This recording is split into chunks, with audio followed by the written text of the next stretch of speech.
I can smell the dirt. I like to feel the dirt, smell the dirt. I can tell if dirt is good to plant in. I can tell what nutrients it needs. From the UCLA Labor Center, this is Rework. I'm Saba Wahid. And I'm Vina Hampapur. Today's episode might sound a little different. We pull on excerpts from an oral history interview with Antoinette Yvonne DeOcampo-Lechtenberg. It's a part of a community archive and research initiative called Watsonville is in the Heart, which highlights the stories of Filipino families from the greater Pajaro Valley region in California. Antoinette paints a picture for us of growing up in a rural farming community in the 1960s and 70s. Watsonville is in the Heart originated with community organizer and Tobera Project founder Roy Recio. And the team now included UC Santa Cruz faculty and students, including Christina Plank. Christina co-directs the project's digital archive and is curating an exhibit at the Santa Cruz Museum of Art and History that will open in 2024. Christina joins Saba and I today to shed some light on the broader context of Antoinette's story. We asked Christina, why Watsonville? Why the Pajaro Valley? Watsonville is located about an hour and a half south of San Francisco, near Monterey County. It's a primarily farming community that really erupted during the 1920s and 1930s when agriculture started to flourish in the area. The Filipino community also came in the 1920s to work as primarily agricultural workers for very cheap. Manong is an Ilocano and Tagalog word that means older brother. But academics and community organizers have adopted that term to refer to the first generation of Filipino migrants that came to the United States in the 1920s and 1930s.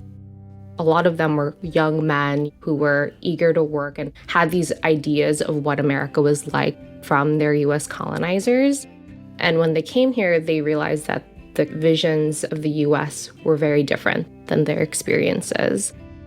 They came into the United States at a time where Jim Crow laws were rampant. There was extreme poverty because of the Dust Bowl. And so they were competing against all of these factors, just as the U.S.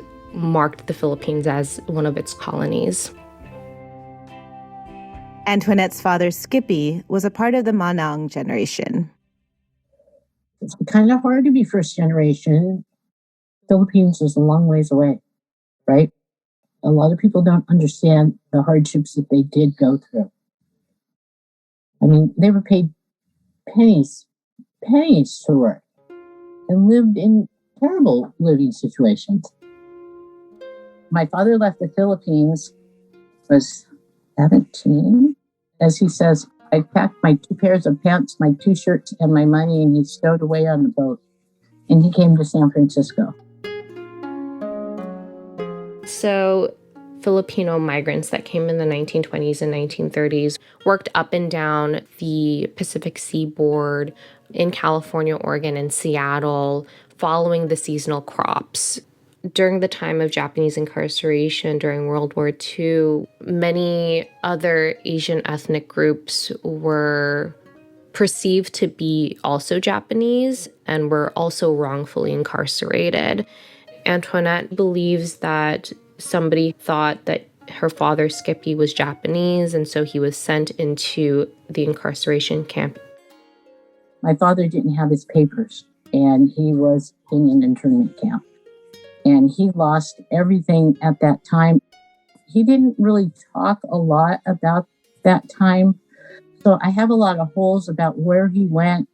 But in the late part of his life, he told us stories about being there.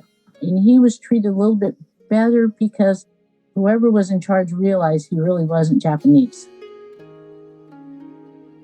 After Skippy got out, he eventually ended up in the Pajaro Valley. A really important thing that my father did for other Filipinos was to help them get their visas. He came here with no papers. And where did that land him? In an internment camp. So he helped people get their paperwork straight. Skippy was a very industrious man. In addition to being a foreman in various ranches, including the Cressetti Ranch, he also owned his own land and farm. Before World War II, Filipinos were largely barred from owning land under alien land laws in California. And then after the war, Filipinos were legally able to own land, but it was still pretty rare due to discriminatory practices. And Antoinette's father found a way through his sister-in-law, May. My Aunt May Wasser was a white woman that could own property. So that partnership with her owning the major part of the property, and my father's name was on the deed of the Rosser Lasso DeOcampo Ranch. In various times, Filipino, Mexican, and Japanese laborers decided to band together and form unions and to strike against farmers. And so when the striking happened, there was moments of unrest. And as a foreman and labor contractor, Skippy had a really difficult relationship to this, because not only did he sympathize with the other Filipino laborers that he was working with, but as somebody who was in charge of labor and who, was really close with white farm owners, he felt indebted to those communities. I remember the cars of people, the flags, and curtains drawn in the house. All the shades were pulled down. We had to stay away from the windows. The shades were pulled down. My dad carried his big bolo knife in the truck. I mean, they were striking. They came to the farms. For us, it was very scary. I know my father was like in between. You have your employer and you have your people, and then you know what's right. But it was a hard place to be. I know in the end, my father's heart was with his people. He did go back to the Philippines too. He would be storing up coffee and whatever foods to take back or necessities in the Philippines because our family there were very poor. And he also would arrange marriages.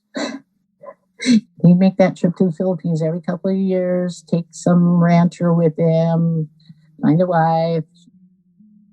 Antoinette's mom was from Texas, but her mother's family lost their ranch during the Depression, and so they had to move a lot. They went from Michigan to Washington to California. My mother was working for my uncle in the green bean fields. That's where my father met my mother. She was a lot younger than my father. My father was, I think he was like 48 when I was born. Antoinette was born in Watsonville in 1960, and a couple years later, her parents bought a property in Aromas, which is about 4 miles away. When I grew up in Aromas, there was a population of 408 people. There were 2 stores, a gas station. It was a very small town, not very diverse, but it was community. When they were growing up, she referred to herself as the tractor princess because she grew up on the tractor. She learned how to ride it. And that was a point of pride for her because she realized that not a lot of girls her age were given that opportunity. Living a farm life, it's like you went to bed early, you got up early, you went to school, and then when we'd come back home, you had to make sure your chores were done. And then, you went outside to play because we were so rural, we could be at the school or at the river or play on the farm, like try to drive the tractor. My dad would whistle, and then you'd come home. We used to go out to Pajaro Park. It would be a great time because my dad would take a blanket and he would lay under the trees and we'd take a picnic lunch. When you actually saw your parents relax, you knew that it was a good time. My dad was laying on the grass and enjoying just laying on the grass, watching us play in the pool. I remember vacations being planned, but being canceled because he had to work. So that was his best way to have us have a good time as a family. We had a lot of interaction with my uncles. My dad would take me and my sister, and it would be like a barbecue, or he'd be checking the ranches, or he'd take us to my Uncle Johnny's house, where it was very different because that was the white part of our family. There wasn't rice on the table. I had to learn different things. I never had a peanut butter and jelly sandwich until my Aunt Betty offered it to me, and I was like, which would you prefer? And I didn't know the word prefer. You didn't get a choice. What was on the table, you got it home. And what would you prefer? I don't know. And then the Mexican side of my family was very different. My grandmother had a house in Watsonville, and my cousins, they would be there a lot. And there were a lot of differences. In town, they went to the movies. You know, they had different activities than we had. Well, we were farmers, so it cycled around the farm and work. My father worked a lot more than he probably ever should, and he probably was never paid as much as he should have been paid. Skippy passed his work ethic on to his children. Antoinette and her sister were involved in farm work and helped out wherever it was needed. The reason why they were so involved in the farms is because they didn't have an older brother. You know, a lot of the gendered labor fell upon them. Learning to drive tractors or growing up and folding boxes, I think shows that they were trying to navigate between this kind of class and gendered boundaries within the Pajaro Valley. We were up at dawn and outside working, picking whatever we were growing at the time. We had to pick everything and do it right. Come home from school, you went out in the field and you worked because it was necessary.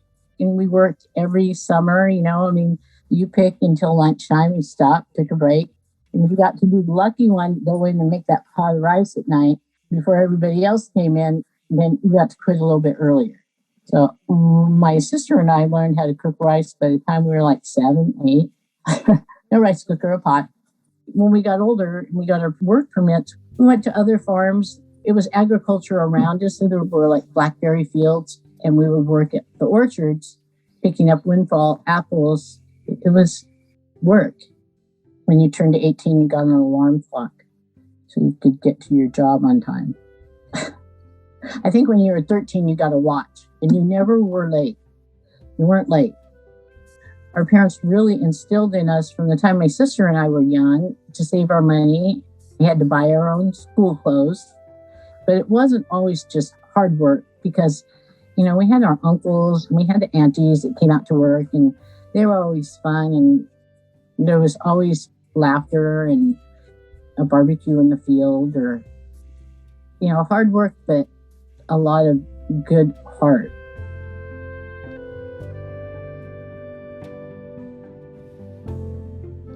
In high school, Antoinette's life took an unexpected turn. Life was a little bit disjointed at that time. I ended up being a teenage mom. There was a lot of shame in our family. So I went to go live with the family in Salinas.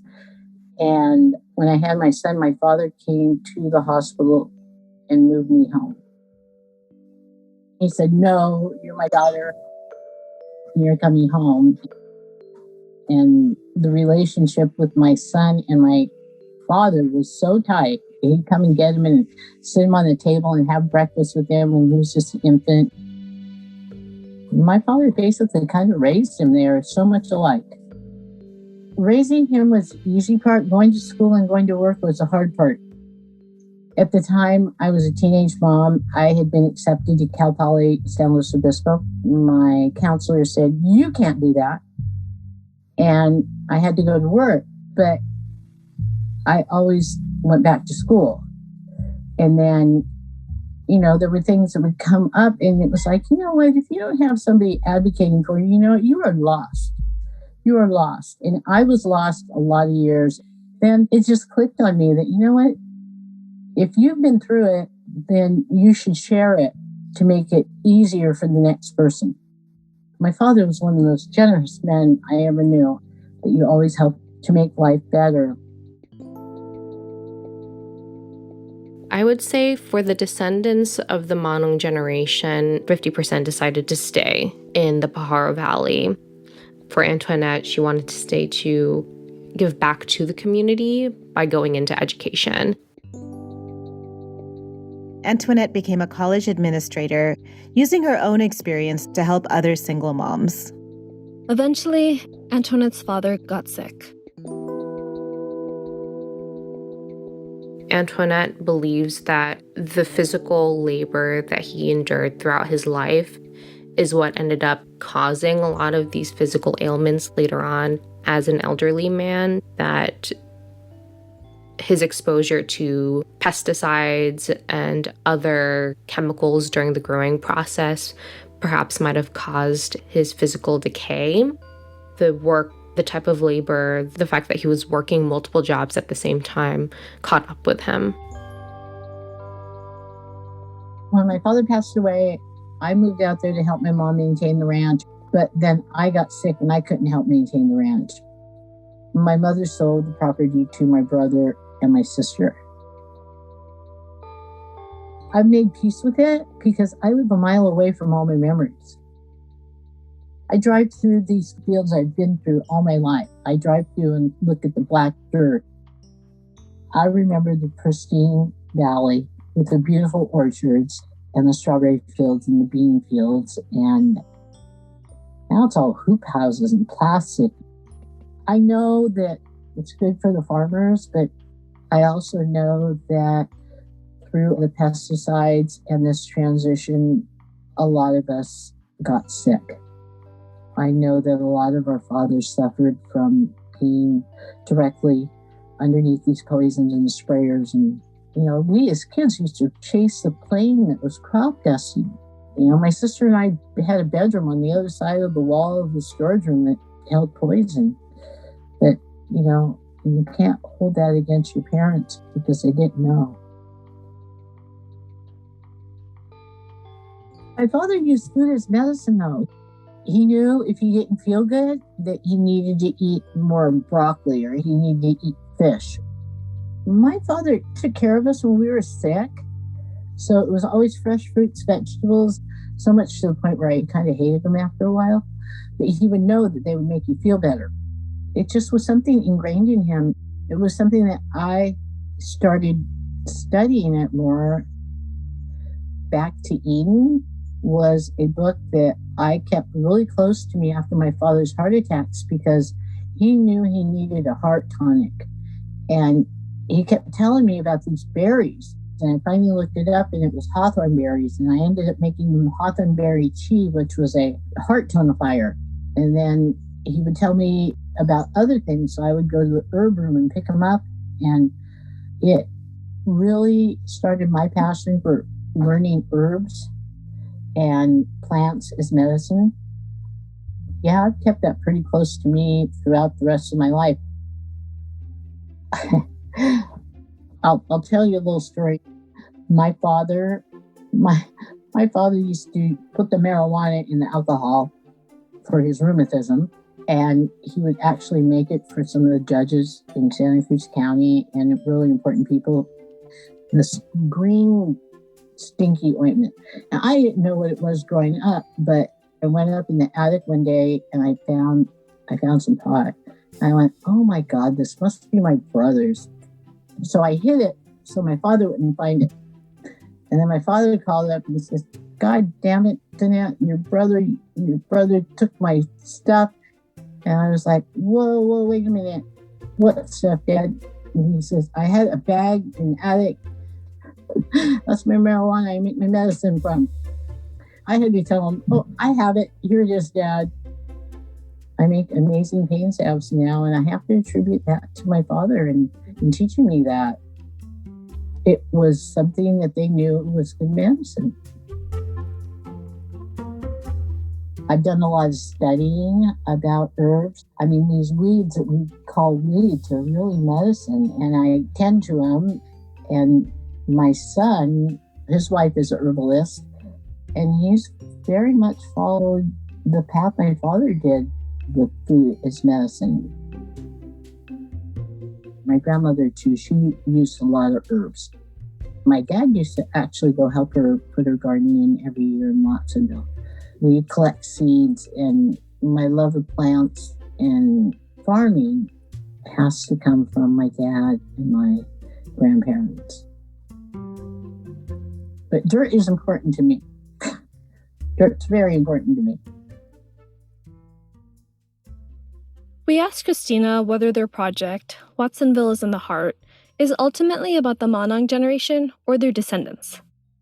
The focus of the project is the memories of the descendants of the manong generation. And I think focusing on the memories of the children of the manongs for us is really important because a lot of the manongs have passed away.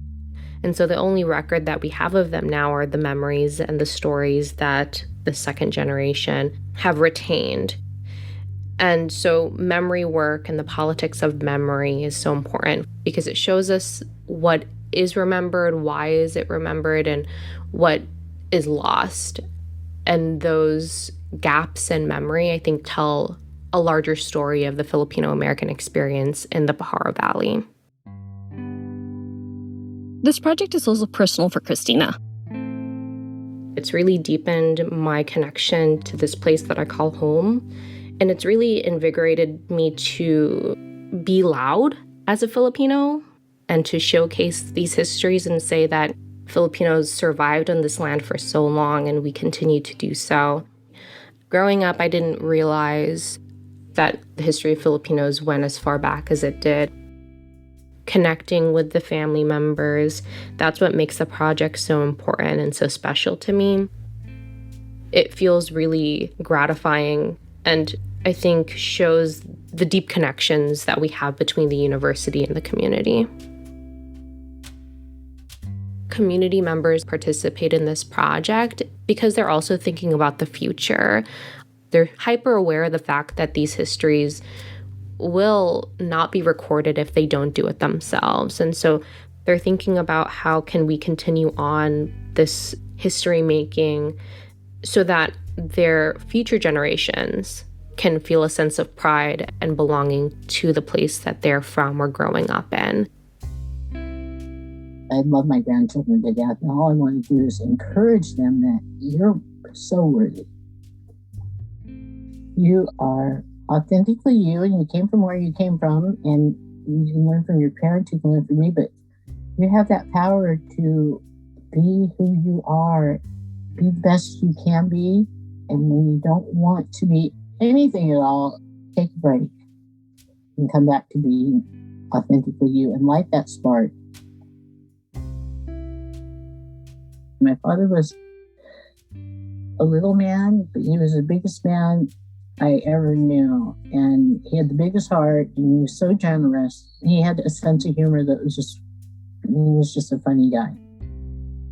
All my 3 granddaughters have called me. Every time they have to do a big report, they always choose the Philippines, and they always want Grandpa's story. I'm like, didn't your sister say that? No, Grandma, tell us again. So, his stories stayed in the family. I just really cherished the love that my father had for his family and for taking care of other people around him. I mean, if there was something to share, there was something to share. It was always that way. You didn't go to another home without something to share. If there was an abundance, you shared it. And I try to live my life that way still. And it's really sad that, my uncles have passed, and I shed a lot of tears on the way home, just remembering they were really good people. I'm really happy I live right here where I can drive through the memories and the fields and the dirt.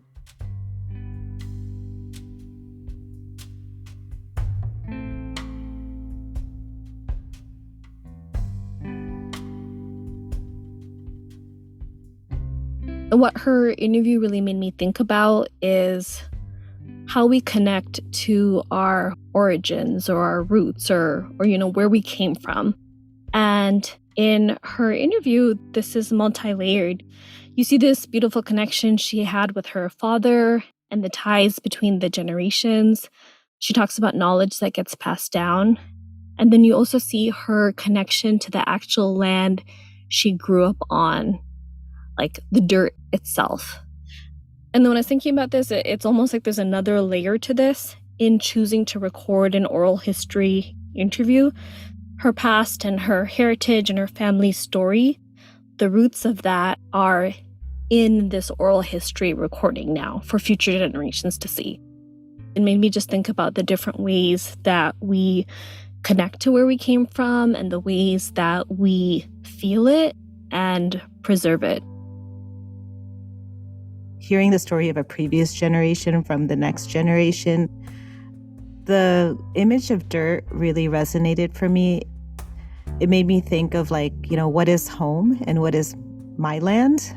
And especially because you get into things like who can own land and who can be on the land and who harvests the land and how land is passed down.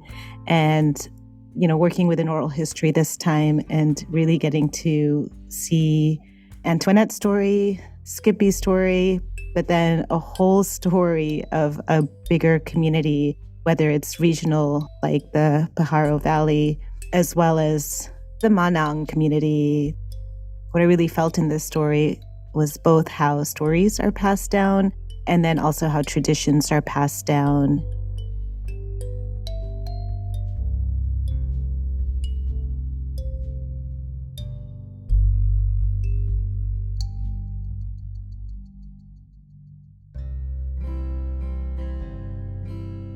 A special thanks to Antoinette Yvonne DeOcampo-Lechtenberg for sharing her story. And thanks to all of those involved in the Watsonville is in the Heart project. To learn more about this community archive and research initiative, and to hear Antoinette's full interview, please visit wiith.ucsc.edu. You're listening to Rework, which is a production of the UCLA Labor Center. This episode was produced in collaboration with the UC Santa Cruz team, Christina Eisen-Plank, Malaya Simon Reynolds, Olivia Sawi, Kathleen Gutierrez, Steve McKay, and Leslie Ayala, Veena Hampapur, and Seba Wahid at the UCLA Labor Center. Original interview by Olivia Sawi. Sound design and editing by Veena Hampapur. Mixing by Aaron Dalton. Until next time, rethink, rework.